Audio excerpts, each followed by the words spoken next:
snap is like this: 60 minutes, 60 questions, paper khatam, right? So what was your thought process for those 60 minutes? You have to answer at least 45 questions correctly to even convert the good colleges.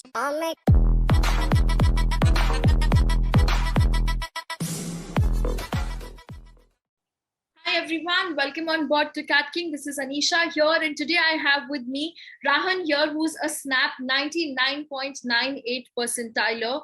Super congratulations, Rahan, on getting this 99.98. Thank you, ma'am.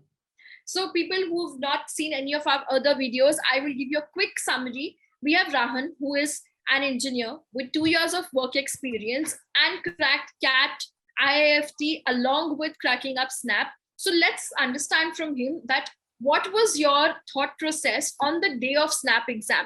Like, you've given these exams like almost every week you're writing one exam. So you have to train your mind what you need to do. So what was your D-Day strategy? Because snap is like this: 60 minutes, 60 questions, paper khatam, right? So what was your thought process for those 60 minutes? Ma'am, first thing was I had to really make myself understand that it's only 60 minutes and you have to answer at least 45 questions correctly to even convert the good colleges. So for that, I made sure during the exam that I did not linger on any question. And I just went through them one after the other. And if I was spending more than 10 seconds reading a question, I used to mark it and move forward. That mark in the sense that mark it for later. And I used to move forward, and I did that.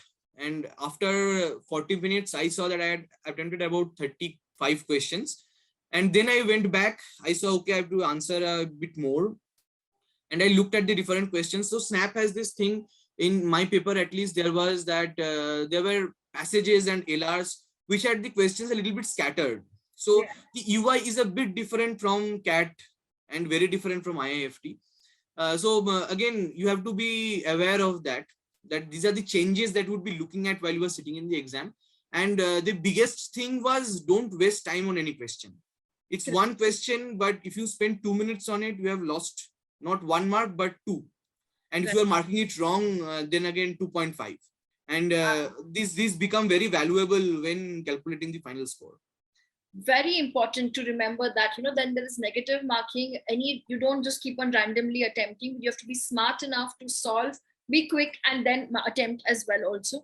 So Rahan, what kind of section did you start first? Like, since it's 60 minutes and you don't have a sectional time limit, you can keep going across all the sections at your own choice. So what was your strategy? Which kind of questions did you start with and move on to next? Ma'am, I started with the English questions, the VA questions. They do not have RC and SNAP. Yeah. So in the VA, again, it's sort of like a GK thing, right? You either know a word or you don't. So I tried to build up some time in the bank, right? That I answered about 5-6 questions in the first 2-3 minutes. So I have 2 minutes in the bank for the LR questions or the quants questions. So I started with those. Then whenever I saw I was falling back, I used to do a couple of GK or a couple of these questions to again build up some time and then move forward. You don't really have enough time to read through the whole questions to formulate a strategy. You have to build up your strategy as you go. But I'd suggest that you can try this. You can try doing this particular thing, that you build up some time in the bank for the later on for the different questions that would take some time. Again, if you take a couple of mocks, you would get some idea about it. Lovely. That's very important and good. So guys, you have to be ready for it. It's just 60 minutes. Tell yourself that and keep evolving with as the questions go. Don't say, okay, I'll see all 60 questions, then identify which to attempt and which not. Rather, keep picking up your strength first. Attempt. If you're not able to get it, mark and come back to it later on. I think that's really what, you got to move on to the next questions. So that's amazing advice. And Rahan, for all the people who are listening and watching to us today, any advice? Like, many times people give just one exam. You've given all exams and you've cracked them also. So what do you suggest? Should we focus on only one exam, or should you give all the entrance exams? I think anybody who's attempting any B school exam, that you should definitely sit for CAT. because if you are preparing for CAT, all your basics are going to be covered. And there are various level of difficulty for various exams, right? So in SNAP, the questions are not as convoluted as CAT. They are more of the straight, look at it, you either know it or you don't category. So it's a little bit less in the level of difficulty, I'd say. But then again, if you have covered the exams, the syllabus for CAT, you know what to do in the, at least theoretically. The difference would be you need to be aware of the nuances of the various different exams. So if you have, say, IFT or symbiosis set in your mind that, okay, this is where I want to go, make sure you give more mocks for that particular exam and you understand the strategy you would require for that. But definitely do not just put all your eggs in one basket. Don't go for one exam only. Even if you don't want to go to that particular college or that particular institution, so you don't want to sit for that exam, I'd suggest just sit for the exam. It's not that big a deal. You would at least get some in-hall experience. So currently this year, we did not have any offline mocks. So all the mocks were from home.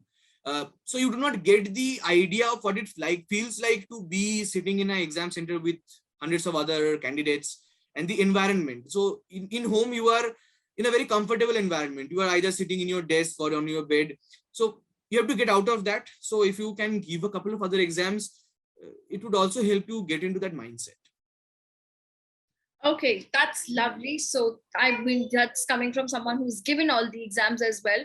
Don't put all eggs in one basket. Make sure you're focusing on all the exams and write CAT irrespective of the fact you're aiming for IIMs or not, because that gets your base much, much stronger. So thank you so much, Rahan, for all your time and inputs. It's going to be definitely very helpful for everybody. Thank you, ma'am. And I wish all of you the best of luck.